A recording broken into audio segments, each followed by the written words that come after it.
This is Radar for On the Radar Entertainment Blog, coming to you with another edition of Movie Reviews and Observation, number 33, the good old Scottie Pippen number. Okay, so the first movie I watched, as I said, I got a pile out of, was Knives Out. And this movie, you're like, okay, cool.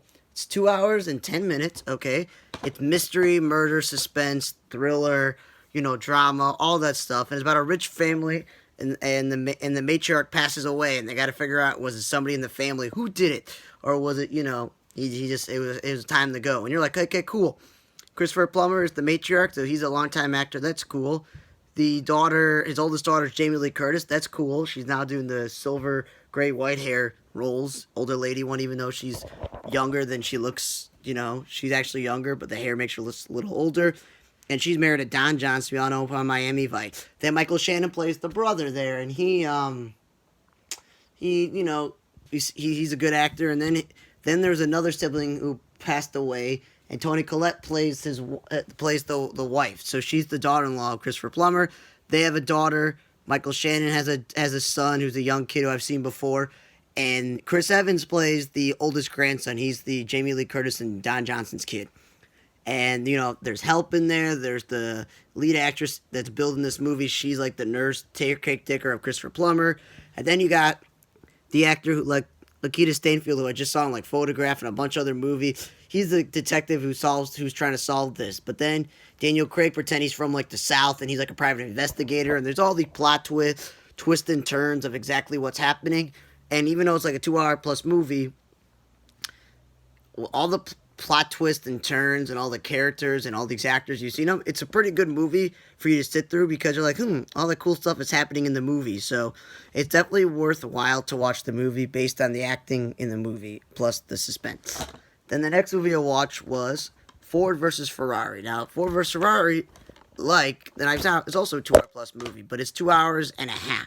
Now, I know they didn't want to make a movie historically, just, historic film, like a biopic thing, following it all, and then it being a straight racing movie. So they decided, let's make it a little, have some drama in there. No offense to the library, it's not an action movie, it's a drama.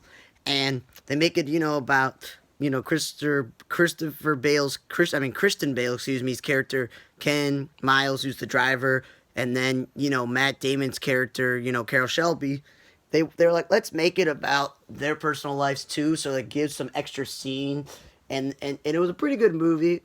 As I said, it probably could have been like 2 hours at most, not 2.5 hours. And some scenes could have been cut. And the way the movie ended, I was like, they could have just ended it, because it's based on a true story when the good thing happens. But, outside of that, John Bernthal was the guy who would, like, create the Mustang. That was cool. And, yeah, it was just cool. Race cars, it was just a good movie overall. And Christian Bale did a really good job. Because it's funny, Christian Bale has played Batman and all these other roles, and he's got to pretend to be American. This time, he got to pretend he's British. And he really is. So it's the first time you can hear him speaking. And Matt Damon, of course, like he did in The Martian and, all those other movies, really good. So I definitely watched Ford vs. Ferrari. Then I watched Running with the Devil, and I'm like, cool. Nicolas Cage and Lawrence Fishburne look like bad, MFers in this movie. And I'm just like, cool. And you're thinking that maybe they run the drug business or they're the FBI agents or whatever it is. No, basically what it is Nicolas Cage works for a guy who sells drugs, okay?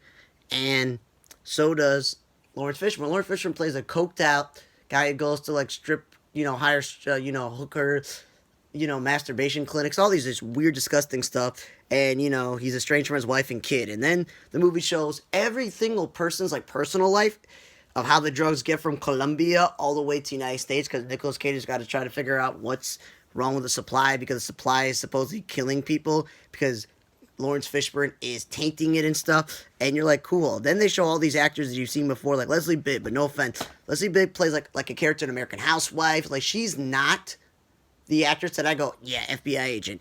I also go, Peter Fasinelli. He was in SWAT, and he played, and he's been in, he's in Supergirl, so I could see him playing an officer in some way. But the mustache, man, that's got to go. And then Adam Goldberg is in the movie. He's more of like a comedian, and I'm just like, okay, cool. He plays a snitch. Whoop-de-freaking-do. And then, yeah, so it's just like, okay. Yeah, so you find out it's like they're not the drug dealers, they're not the law enforcement, and like Nicolas Cage like supposedly ends up dies in the movie. It's like okay, fine, whatever. It's just like good thing that it was only 38, 39 minutes because it was definitely just a horribly put movie together. It was all over the place. Then I watched A Beautiful Day in the Neighborhood. Tom Hanks was in the movie. Tom Hanks is the perfect guy to play Mr. Rogers, and at this point in Tom Hanks' age and his career, perfect. He really embodied him. But I thought the movie was going to be about him becoming Mr. Rogers because Fred Rogers and Mr. Rogers are separate people. One's a character.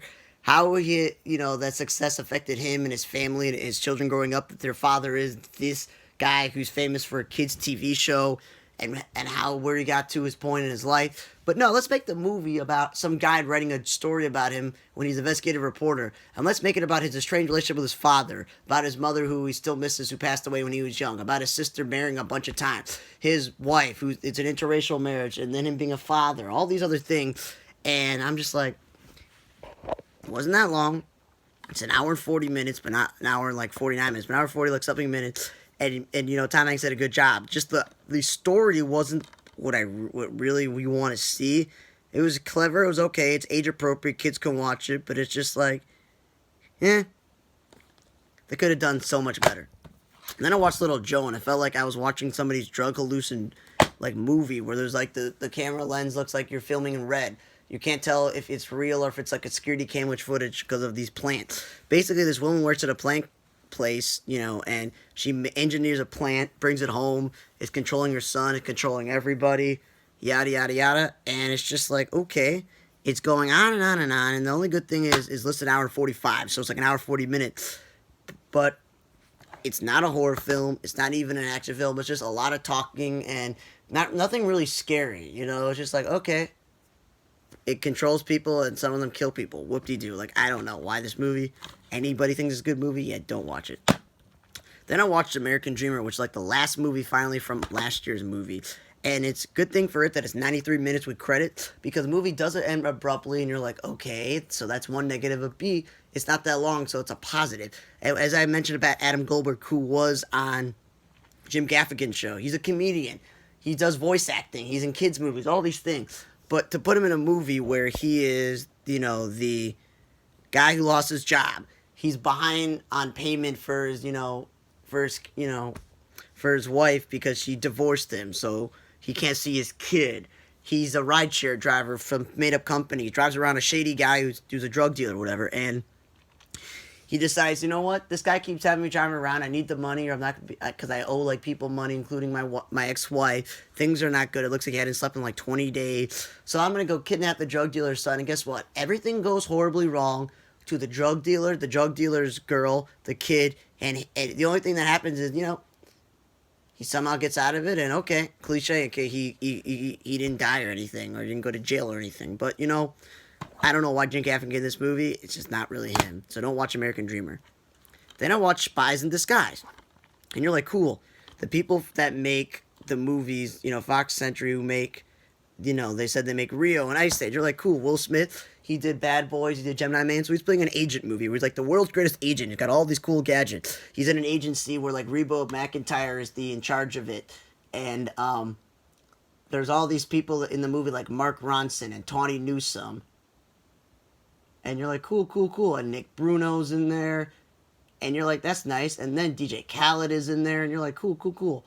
And basically, he is all about being by himself. And he doesn't want to be with a team. And the movie's about, him learning to adapt to be working as a team. And he can't do everything on his own. Because the point of the movie is he gets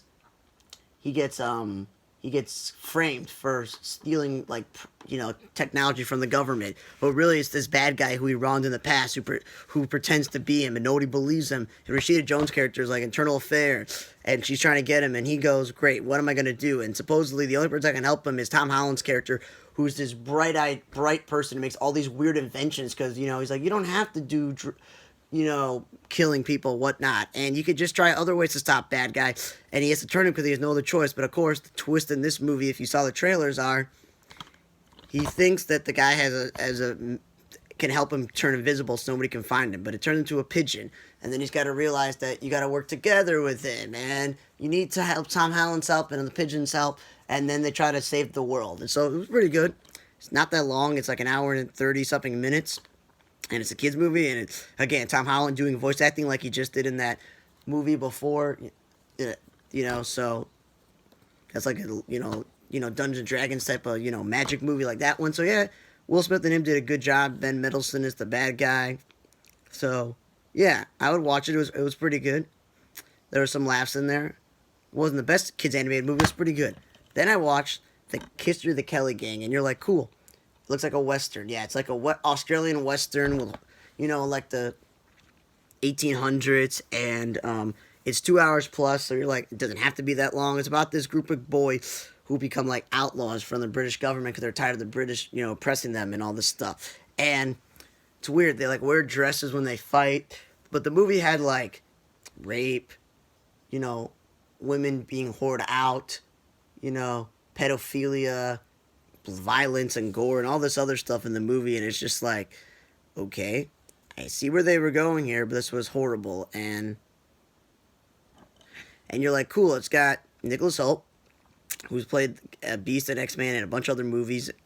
And then it's got Charlie Hunnam, who's from Son of Anarchy, who's been in some movies since the show. And Russell Crowe is a big-time actor. Then it's George McKay, who I just saw in 1917 just a week or two ago. And it's like, okay, at least the cast was interesting. But overall, 2 hours plus, violence, all this other crap. And it's just like pedophilia, whoring out like women, like prostitution and stuff. And I'm just like, yeah, it's not worth it.